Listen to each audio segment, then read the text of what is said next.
Welcome to The Real Build. This is Jamila, your host, owner of VLS Developments, and we are talking about housing, peeling back the curtains of the construction industry, diving into building techniques, development techniques, all of the secrets behind the scenes. And today I have a very special guest, James Moore from the City of Kelowna.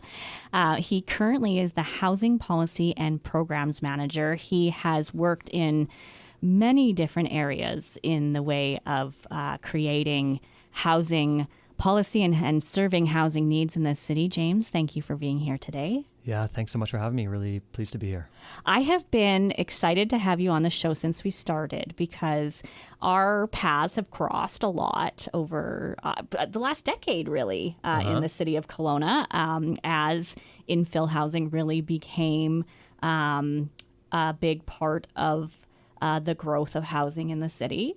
And it's been interesting watching from the outside and then taking your policy to work on the streets and building the products, and how open and great you are to hear feedback from the builders on the streets that are putting these projects together as we move through the changes and growth of our city housing. So thank you so much for coming. Yeah, no, it's great, and it's always great to I always think about city building as a partnership, and you have to hear feedback from everybody involved. Otherwise, you're never going to get to your goals. Yeah. So I always appreciate great feedback from the development industry, from builders, from residents around the table. And that's the way we do great city building. Yeah. So before we dive into what's going on now, let's reel it back. You and I have both grown up in the city. We've done our schooling, high school in the city. We've seen old Kelowna 25 years ago, 30 years ago. 40 years ago. And, this is a very different city than we're looking at right now. Yeah, no doubt. It has changed so much since I was a kid, and I have wonderful memories of growing up here. And both my wife and I grew up in Kelowna, and she goes back even much further than me. I'm kind of first generation born in Kelowna. My wife is fourth generation born in Kelowna, so her family goes back to the late 1800s in Kelowna. Oh wow! And you want to talk about witnessing change? Oh. Her family's witnessed a whole lot of change. Horses to cars. Compared to us. But even in my 42 years, I've noticed a ton of change. It's funny, thinking about the city I grew up in. I didn't even really have a consciousness of it as a city until probably 15 years ago, maybe 20 years ago. Yeah. When it started really to think, okay, I think Kelowna is starting to become a city. Before then, it felt like a suburban town. And suburban vacation town. Yeah. Straight out of Dirty Dancing. And now it feels like, fast forward that many years, 20 years, 15 years, especially the last 10. Yeah. And leaps and bounds forward, and we really are starting to feel like a city. Yeah. And we're offering the things that cities offer. And those just weren't around when we were kids.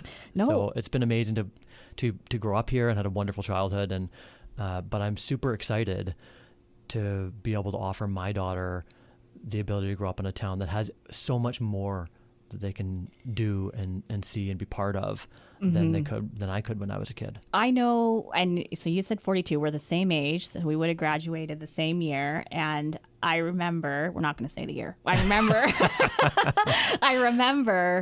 and we were talking about this off air, that there was no dream of staying in Kelowna and working.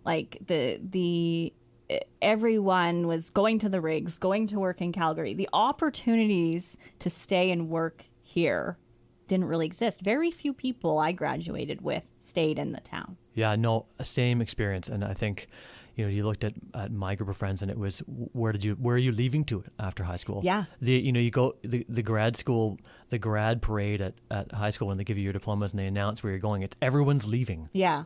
I'm going to Alberta where I can drink at 18. And I think like not only was it not just jobs, but I think there wasn't a sense that there was a lot to stay for. It was a retirement vacation community. Yeah, like I think it didn't feel like it was an exciting place to be a young person in. Mm-hmm. It was a small town. I think that is just fundamentally different now. Yes. Yeah. I mean, I have a daughter graduating this year, and her friends, they're talking about going to different towns, but for totally different reasons. And that's affordability, housing affordability, which we'll talk about later on because we are all about housing around here. Yeah. But fast forward, okay, so you know we're growing up in this small town. I know the turnoff to Highway 33 felt like it was Guion's, and the only time you ever saw it is when you're going to Flintstones Water Park, right, or Scandia, yeah, or the roller skate place. Oh, like poof, old Kelowna. Remember the gap between downtown and the mall, and then the gap between the mall and Highway 33 turnoff? Like there was nothing. The golf course Fields. where Walmart and stuff is now. Yes. It was a golf course. Yeah. And I remember all that. Yeah. Yeah. So Kelowna's changed drastically, and you have been in the city, behind the scenes, a part of the teams and the research in a lot of these changes and growth that we've done. Tell me about, what was your first role at the city? Where did you start? Sure. And behind the scenes sounds nefarious. It's not nefarious at all. There's lots of great folks at City Hall who are working hard to try and make sure that our city becomes something that residents want it to be. Mm-hmm. And I've had the pleasure of being part of those teams, and it really is, I can't say enough good things about the people I work with and have had the chance to work with over the past 14 years that I've been at the city. Really exceptional group of folks who are really dedicated to public service, creating the best city they can, and they're really passionate about it. Mm-hmm. I jumped into the city as a development planner. So my role was in reviewing and considering and writing reports about it and working with the development community to deliver new housing, new commercial development, new industrial development, all the growth that the city would see development planners see. Mm-hmm. That's all your rezoning applications and all your development permit applications and all your variances. Those come through the development planning team, and that's where I started. Mm-hmm. And then it became pretty clear to me, not too long after that role, that I was really excited by the bigger picture. You're focused heavily on the details when you're in development planning, and but to get to be part of why did that happen? Why is that the direction in that area? Mm-hmm. Well, hang on, maybe I can help with that, and maybe I can jump in and help consider what's the long range plan and what's happening in this neighborhood and why should that be that way. And so I had the opportunity to make that leap a few years after I started with the city and jumped into long range planning. And I just have a question to that. When you're looking at long range planning, because I know it's easy to sit at home and be like, what were they thinking? Right?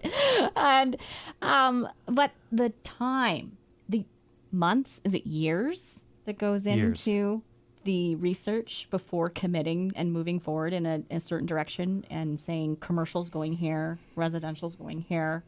Yeah. Years. And you're also not starting from scratch. Right. It's not like somebody gives you a blank sheet of paper and says, what do you think you'd like to build there? They do in the 1800s. Yeah, maybe in those. But, really you're talking about taking the best part, what's working really well with the city, identifying what are the big gaps and what are the needs, and focusing on supporting change that addresses those gaps and those needs and builds on the strengths you have.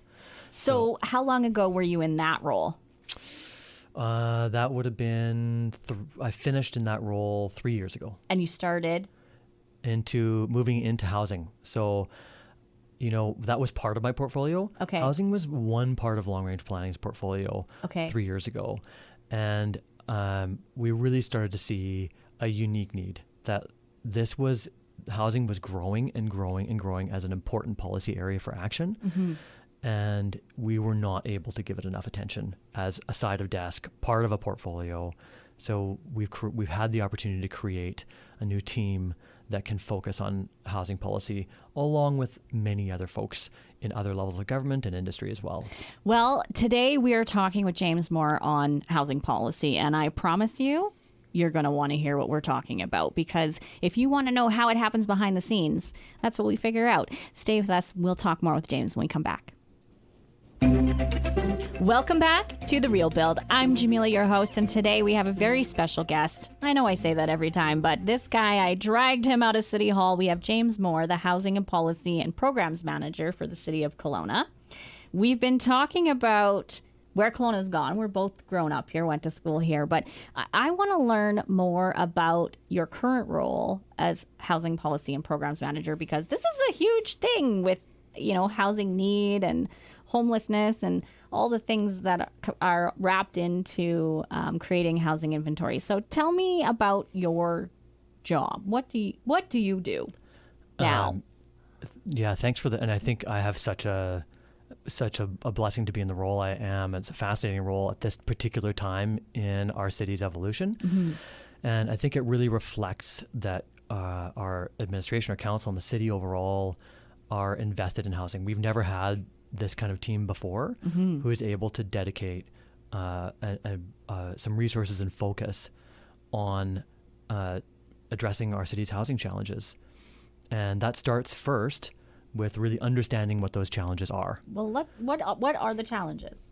So we always, it's easy for people to speak anecdotally about that. Like, yes. You walk around the city and you can see all kinds of housing challenges and all kinds of different ways for all kinds of different people. Mm-hmm.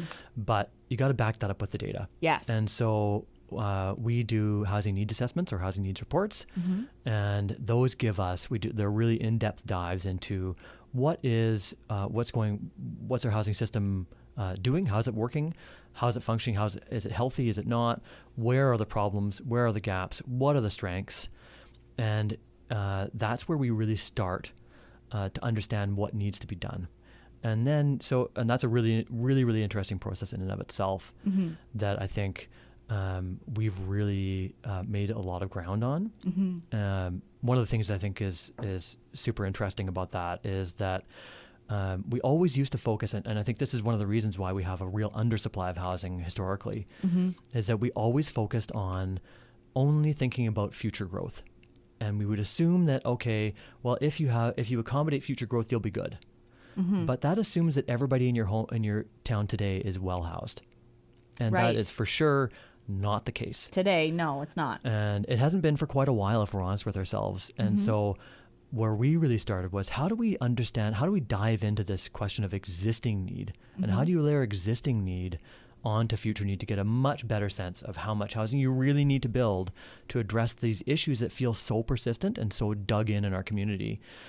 And I think we've made a real strides in that. I think we really are a national or provincial leader, okay. in thinking about how to understand existing need and how to estimate it and think about what does this look like? How big is this problem?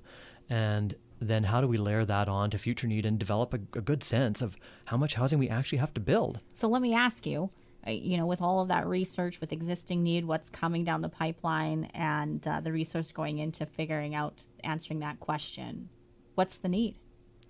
It's big.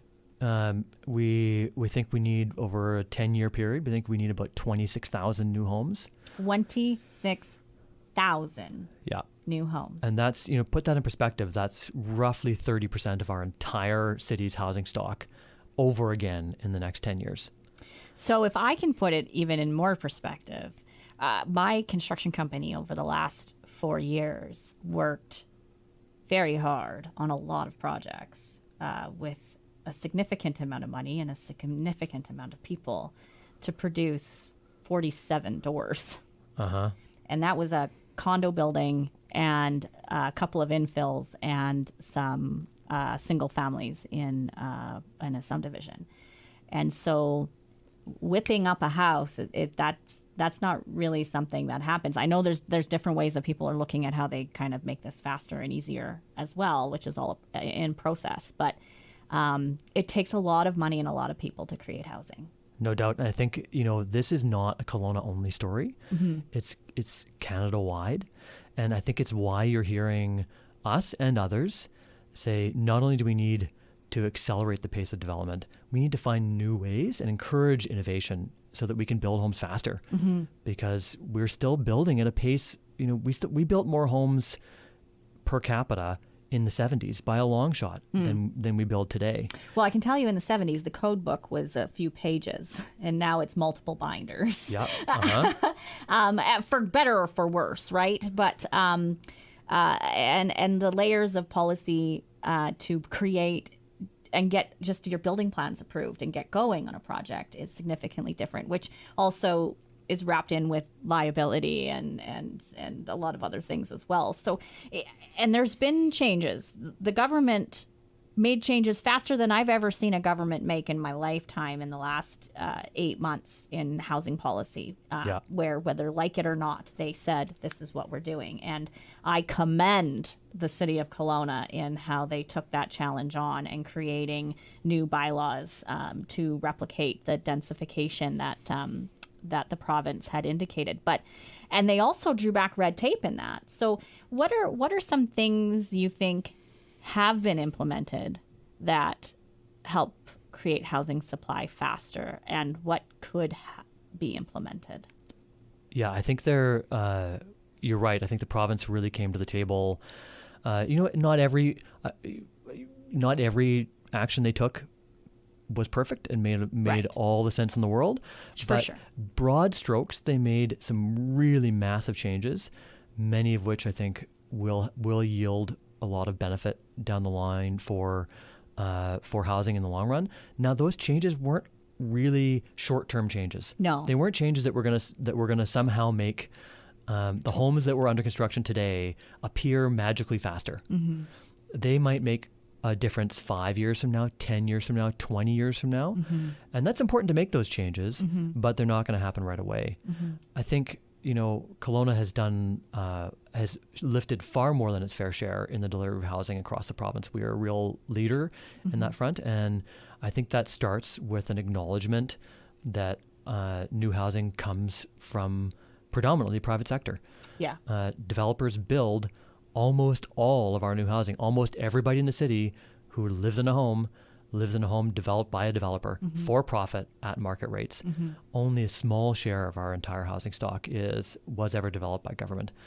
And I think that means that a lot of the solution is always going to be in supporting the private sector and delivering housing faster and better. And I think we've been pretty good at that in Kelowna. Yeah. We have one of the fastest, most efficient and effective building permit departments that I think the country has ever seen. I mean, I can vouch for that. I do business in 5 different municipalities, and I can't wait to work with the City of Kelowna every time, right through the whole process, from development submissions, building permit applications, inspections, and final OP. It's handled in a reasonable manner, and with everyone having the same plan and focus, and that is healthy, livable, and habitable housing. And I don't want to pretend like we're perfect. No, we are not. There's always ways we can improve, and I think we're always open to hearing that and seeing where we can make improvements and where we can push and where we can make advancements. And that's always going on behind the scenes. People might not always see that as quickly as they like. Yeah. But that feedback they provide, we're always looking at the data. We're always looking for feedback, and we do always try and make improvements in our system so that we're continuing to lead. Okay. So we know we have a housing need in this city. And James, thank you for being here today as the Housing Policy and Programs Manager at the City of Kelowna to talk to this. We are going to keep diving into what is going on now to service this need when we come back. Welcome back to The Real Build. I am Jamila, your host, and today we have our special guest, James Moore from the City of Kelowna, and we are talking housing and how a city determines where they're going to create this housing, how the long-term layout is going to look. And what I want to talk about with you right now, we've been talking about where Kelowna was, where Kelowna needs to go, and let's talk about what's happening right now. what's going on right now within the city to help densification? Yeah, I think, well, I mean, if you're traveling through Kelowna or you're a resident here, I think you are seeing maybe more construction of new housing than you've ever seen before in a long, long time in the city. And I think that's an indication that lots of folks want to live here, which is a great thing. I think we should see that as a vote of confidence. People really want to be here, and we're letting them have a place to live. And that fundamentally, at the most basic level, is a really, really good thing that we should be supporting. Where that happens is also really important. And I think in the past, you know, if you grew up here like us, or if you were even older than us, if that's humanly possible, you probably saw most of our neighborhoods built as single-family neighborhoods outside of the central parts of the city. Yeah. And, you know, that recipe worked for some time, and lots of folks live in that, and that actually makes up a large share of our housing stock today is detached homes in suburbs. And that was a moment in time when that was affordable for folks and it made sense. Kelowna doesn't have an endless land base.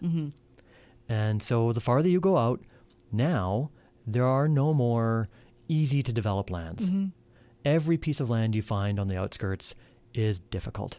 It's on a hillside. To service, yeah, it's right? hard to service. It's hard to develop. Yeah. It's on a hillside somewhere. You have to build a winding road to get there. You have to extend services. You have to provide pump stations and elevated reservoirs and all kinds of things that make it really expensive.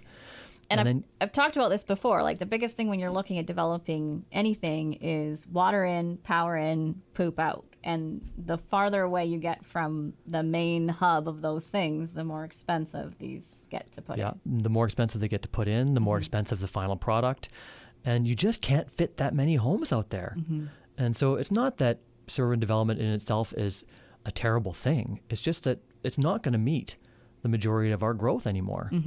And so we're starting to see now that both for price, for changing demands and desires, people want to live now near amenities.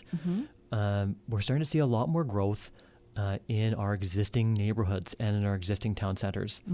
That is a wonderful thing. It's right alongside our community plans. That's what we've been calling for a very, very long time. Ever since I've been a planner at the city, we've been wanting to see this kind of growth happen, and it's finally happening. More homes closer to the beach. More homes closer to the beach. More homes closer to what people want to get, the things they want, the restaurants they want, the work they do, the recreation they do. And I think that's a wonderful thing. But it does mean that folks are seeing a lot more development. And for a long time, if you lived in a neighborhood, you could probably rely that the biggest thing you might ever see is somebody doing an addition. Yeah, or a carriage home. Or a carriage home. Yeah. And those were big deals. You want to do a carriage home, you get ready for a fight. Yeah. And how am I going to drive down the lane? The traffic from this carriage home is going to murder children in our neighborhoods. And yeah. And it was wild. And that was the only growth you ever really saw in a neighborhood. And now that's not the case. You're seeing a lot more growth in the neighborhoods, and that is making it's really exciting. That's a great thing. That adds new life and new families and new neighbors into your neighborhood. But it also means that you're seeing the construction, you're seeing the noise, you're seeing other things as well. And that process can be a little uncomfortable. You Totally. know, when you're building an infill home, you have very strict lines you've got to stay within. And when you're doing your excavation, it gets dusty. You've got noises you haven't necessarily heard before with hammers and saws and so on, and it doesn't happen quickly. It's a year-long process, so it can be a bit uncomfortable. As a builder, I encourage you to be a good neighbor. Yeah, and I think that's for sure true. And you know, I look forward to seeing new technologies as they come along to make that process faster and smoother and maybe less noisy. But I think at this basic level, our neighborhoods must evolve, and they have to be allowed to change, and they have to be allowed to cater to residents. And that means that we got to allow some more people to live in those neighborhoods. Yes, that comes with some disruption for sure, and we have to do the best we can to manage that. But we have to accommodate more neighbors. We have to accommodate, you know, I always think the thing I always go back to is as a father, I always think, will my kid be able to live in my community? And I always want to be able to answer that with a yes. And that means that we have to start saying yes to more neighbors. And if we don't, that means our own kids, our own grandkids will have to go somewhere else. And that has a series of consequences that I don't really want to be part of. Well, and also this opportunity, if you are a homeowner who owns a single family home in Kelowna and in these core areas, you've kind of been given the gift to create this housing for your children and grandchildren or your parents, and create generational wealth for your family, which is something I really am passionate about with infill development. Yeah, so true. I think we, for you now, for the first time, maybe you're starting to see the potential to what we might call democratized development, where you actually can, where now development doesn't have to be in the hands of only large scale developers who build tract housing somewhere else or who build towers downtown or in a town center, all great stuff. You suddenly have homeowners who can be part of the solution. And I think that we should be seeing that as a really amazing opportunity. And, that involves a culture shift, but I think we're at the beginning of that culture shift. And I think that's a huge opportunity we'll look back on as a great moment when we started to realize that homeowners could be part of the solution. There's countries in this world where homeowners, unless your grandparents bought real estate, you'll never own anything. You go to Europe, they're completely out of land in some of these countries. So the opportunity as a landowner to then create more housing and retain ownership of this housing on your land is like pioneering days. Like it's the gold rush, in my opinion. And it's my talk show, so I get to say my opinion. But so let's talk about like the condos going up. So what we just talked about is like really gentle densification. Your neighbor, was a single family home and now they've built a fourplex, or maybe even 6 units go onto this property. Let's talk, like we're seeing these condos going up all through Orchard Park, down that center core of Capri area, into downtown, into the Lower Mission. How did this start? Why is it happening? I think I think the city's not making that happen. We're allowing it to occur, which I think is great, but we're not fundamentally making it happen. It's developers who are putting their money on the line, not the city. I think it's happening because of a confluence of cost and demand. People want to live near where they can work, and I think we should see it as a huge success. If you have to choose between putting a house farther out from the city or closer in is the one is the home that's going to use fewer services. It's going to require less money to maintain in the long run, and they're not going to drive on your roads nearly as much. So if you want to think about the home there that's going to be the solution to your transportation problems, it's going to be the home in your town centers. And I think too often, those condos in our town centers get the blame for bad traffic. They are not the problem for bad traffic. Bad traffic is caused by folks who have no other option but to drive in everywhere. And that's from the suburbs. That's where the traffic's coming in. Putting housing where people can... Or from Calgary or Vancouver, because we're a destination. The housing we build in our town centers is the solution to our transportation problem, not the problem. We need to enable more housing there. They're the ones who can choose to get on a bus. They're the ones who can choose to bike. They're the ones who can choose to walk. They have options. Well, and they also, creating these towers of housing creates a sustainable economy underneath of them. We were talking off air about also Kelowna and Bernard. I worked on Bernard in a couple of shops in my teen years. And if you worked in a business in Bernard, you were hoping they were still going to open up next season because they may not make it through the winter. And now you have thriving businesses downtown with all this additional housing and additional humans living there and coming down for breakfast and coming down for coffee and coming down for shopping and lunch and creating this sustainable economy around them. Turns out that lots of people is good for business. It is good for business. Yeah, I think there's a fundamental thing. People, not only do businesses need people for customers, but people like to be around people. And I think that's why when they become self-fulfilling prophecies, when downtown happens and takes off, it kind of becomes a snowball effect, and people want to see people and be around other people and celebrate with people. Yeah. And that's why downtowns and other town centers become successful. So, I mean, it's happening. There's certain areas of our city that are densifying. The condos are going up. Some people not super excited about change. They probably don't even like really changing something in their own lives, never mind around their living space that's going on. So let's talk next about, experiencing change, how you can maybe make your voice heard, where you need to go, and like what it could do and how it could be productive going forward with where the City of Kelowna is going. Stay tuned. We're going to talk about that next. Welcome back to The Real Build. I'm Jamila, your host. We are still sitting here talking to James Moore from the City of Kelowna about housing policy and the housing needs of Kelowna. We have seen a lot of housing going into Kelowna, and there's a lot more that needs to come in the future. And sometimes this makes people a little uncomfortable.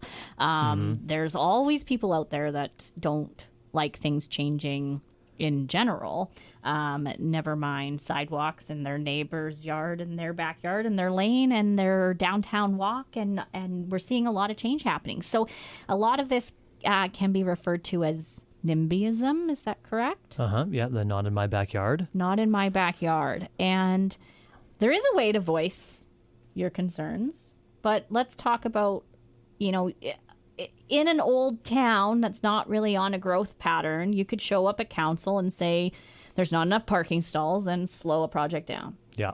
What does that look like now? Well, I think because of some of the changes at the provincial level we've seen lately, the focus now for public engagement is put much more towards the front end, our community planning processes.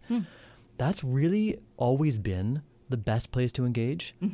And we work really hard when we do community plans to reach out as broadly as we possibly can. We try to talk to as many humans as we possibly can in our city. Yeah. We look online, social media, in person, surveys, focus groups, everything we possibly can to try and get out to people and have them tell us what they want to see. And this is when you're creating the OCPs. This is the community plan level, the OCP. Yeah. And that really is when we're setting the vision for what your neighborhood might look like, what our city should look like, and why. And that's when you get the chance to talk about trade-offs, which is a really important part of a conversation when you're city building. What are the trade-offs of any one decision? And so that's really the best time to engage. That's when you can talk about, okay, if you don't want growth here, where do you want it? What tends to happen when you go to that site-by-site level is it just is not here. Just not here. Yeah. And then you can't really engage on the, well, where or why or any of those kind of productive discussions. It just ends up being just don't do it here. Yeah. That is such a great way to describe this, because I talk to a lot of people that don't even actually really know what the OCP or what the community plan is. And a lot of people say, I wish I would have learned some of this stuff at school. Well, here, if you Google your city's OCP or official community plan, read that plan. It's housing, it's business sector, transportation. If you're thinking, I want to be a business owner and I want to start a business, that will tell you what the community needs and what the city's supporting. And read your official community plan. That is a document that if you wish you would have learned some stuff at school about real estate, start with reading that. And you're right, when the cities are planning these, which takes years, they are doing community engagement, they're talking to people, and unfortunately, if you don't choose to get involved at that time, and there's more than enough time in that process to get involved, that's where your voice can matter. But once that's in place and the bylaws and the zoning is set, that is how, as a developer and a builder, can look and be like, this is how I know what I can build here. Yeah. And this is what I know the city will support. So to step in at that point and try and stop something that's happening next door, if they're building within those bylaws that have been created based on the official community plan, there's not too much they can do. Not anymore. And I think that's the theory, is that like, why would you have, you know, if you're compliant with your zoning, if your zoning is compliant with your community plan vision, why would we be re-engaging on that subject that we already engaged on for multiple years when we did our community plan? And it's not like a community plan sits in stone forever. No, it we changes. look at these things and re-engage in them every few years. Mm-hmm. And so these things change, and you'll have many opportunities through your life in Kelowna to engage in community planning, and encourage you to take every one of those opportunities. Mm-hmm. But the theory is that, you know, as long as you're doing something that's consistent with your community plan, you probably shouldn't have to go out and ask again whether it's okay. And again, at those times, you don't really have the chance to talk about the bigger picture. You can only say, just don't do it here. And that's not a really productive discussion. Yeah. That's not a great way to engage in community building, Mm-hmm. where you have to talk about trade-offs. Mm-hmm. It just is a way, it's just a place where you can just say no. Mm-hmm. And that's not a super helpful piece for community building overall. I think it really builds in a lot of conflict and negativity Yeah. that doesn't really need to exist as long as people engage at that community plan level and understand why we're growing the way we're growing, and recognize the work that went into those with the community, with your neighbors, Yeah. with other people across the city. I mean, you have to give some kind of guidelines to a homeowner on what they can do with their land and their property, right?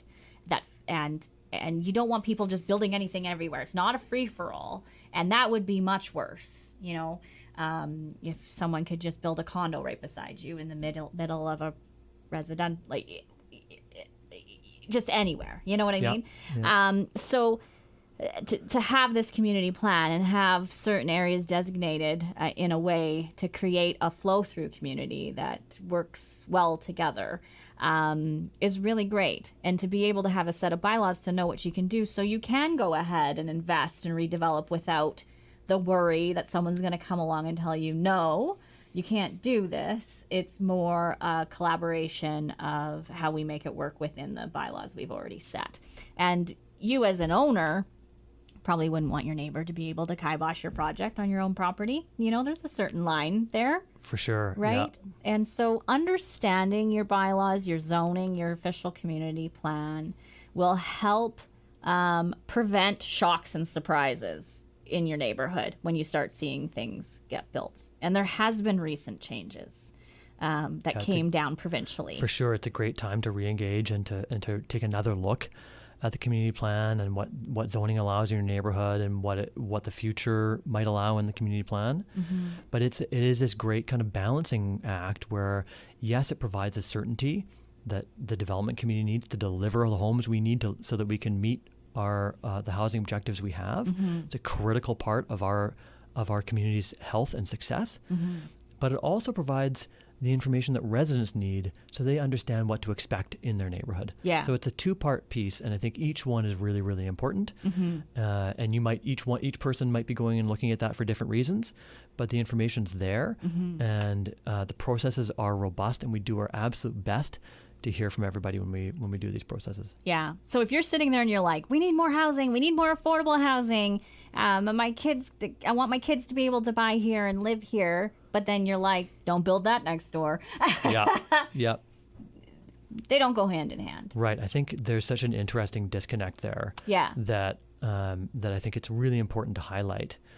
That is a kind of a bit of this disconnect in our brains that occurs where we see a bigger scale problem. We think, gosh, housing affordability is a real problem in this community. My kids are telling me, or my grandkids are telling me, that they can never afford to live here. Mm-hmm. What a terrible thing. We ought to do something about that. Mm-hmm. And then the project comes on your street that wants to have 6 units on a lot, or 4 units on a lot, or 2 extra units on a lot. Mm-hmm. And you're the first one out there to say, I can't allow that change. The traffic's going to kill somebody. Mm-hmm. And I think it's important to acknowledge that change has trade-offs, that not everybody's going to love every part of a change. Yeah. But if you think you see the problem, the solution to our affordability problem starts. It's not only about housing supply, but it starts with a lot of housing supply. And I think you also have to step back and think the house I live in was that at some place for somebody else. Yes. You know, I'm sitting in a house, maybe you're living in a detached home, maybe you're living in a condo. That was the thing that somebody else was objecting to. Yeah. And so you were living in something that that is a very product of the industry that you might be trying to fight. Yeah. So I think there's a really interesting disconnect there, and I encourage people to kind of explore that and really think about how they can be part of the solution to welcome neighbors to their neighborhoods and to support the kind of development that we need to see to address our housing affordability and housing supply challenges. Yeah. And be a good neighbor while it's going on, because everyone's just trying to do their part, especially when the builders come in to build. I'm speaking from my own experience. Bring coffee, bring donuts. And, you know, get out there and engage. Maybe you do have strong opinions about what should happen in your neighborhood. Mm-hmm. Get out there, engage, and talk to people, talk to planning staff at the community plan stage. Yeah. And get out there and get your voice heard. I certainly want to encourage that. Yes. There's a really important time for that. Mm-hmm. But hopefully we'll start to see a lot of positive change in our community and a lot of positive acceptance of new housing. And I think Kelowna's been great for that and is a real leader. And I think our residents have a lot to be proud of. Mm-hmm. And I hope that continues. Well, that kind of sums it up really nicely, James. Thank you for being here with us today. Such a pleasure. Thanks for having me. And we've talked a lot about infill on other segments.